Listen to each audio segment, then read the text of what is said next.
అంటే గతంలో ఇదే రేవంత్ రెడ్డి గారు బీఆర్ఎస్ ప్రభుత్వం ప్రజల అవసరాలను దృష్టిలో పెట్టుకొని ఎల్బీ నగర్లో ఒక టిమ్స్ ఆసుపత్రి, సనత్ నగర్లో ఒక టిమ్స్ ఆసుపత్రి,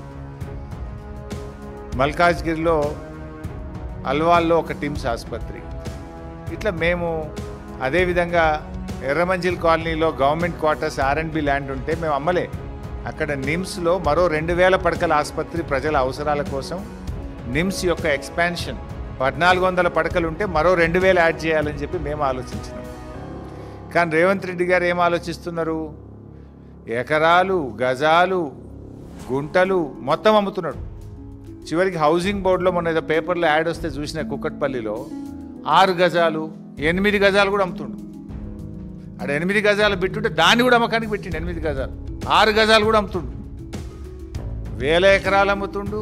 గుంట